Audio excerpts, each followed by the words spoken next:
Don't judge me harshly for this confession. Perhaps I'm a bad mother, having raised a son who doesn't want to communicate with me. But I still want to hear some kind advice from those who have similar problems with their adult children. Yet, despite our physical proximity, our relationship has been strained, to the point of silence, for over a year now.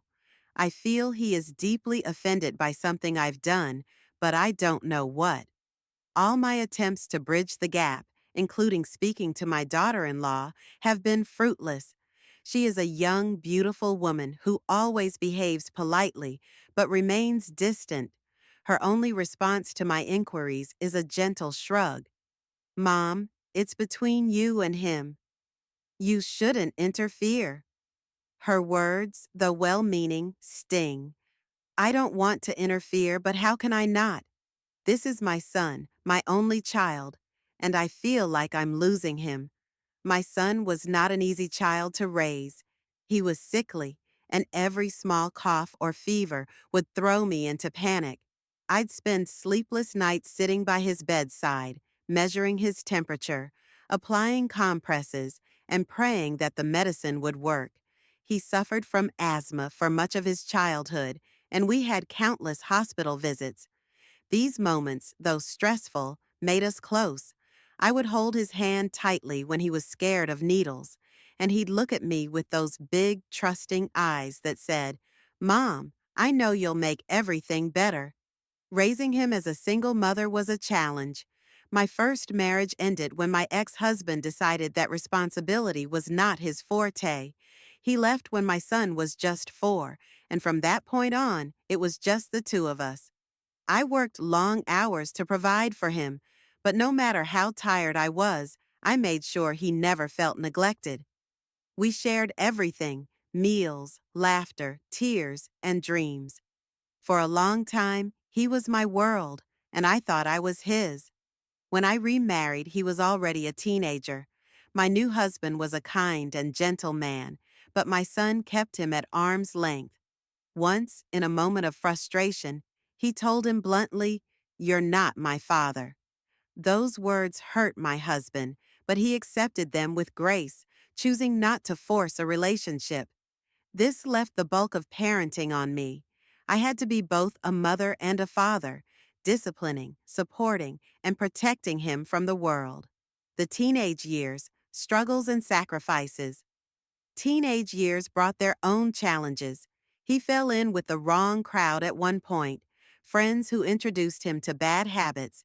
There were rumors of drugs, though he vehemently denied it when confronted.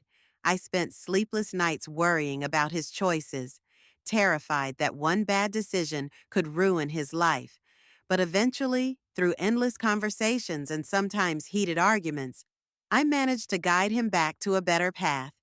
Despite these difficulties, I never stopped believing in him. I saw the potential in my boy, his intelligence, kindness, and resilience. When he graduated from university, I was the proudest mother in the room. I remember hugging him tightly and whispering, You've made me so proud.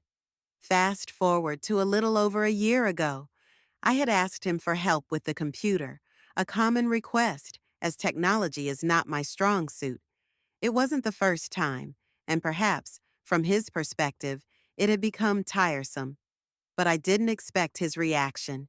He didn't say a word, just stood up, took his wife by the hand, and left. They didn't even take the pies I had baked, a gesture of love that suddenly felt rejected. I stood by the window and watched them walk away, their figures growing smaller with every step. I felt an ache in my chest, a mix of sadness and disbelief. What had I done to deserve this? Did I ask for too much? Was this about something deeper, something unsaid? Since that day, he has barely spoken to me. He travels abroad but doesn't tell me about it. I hear about his life secondhand through his wife, who remains cordial but unhelpful. My granddaughter, a little angel, is my only solace.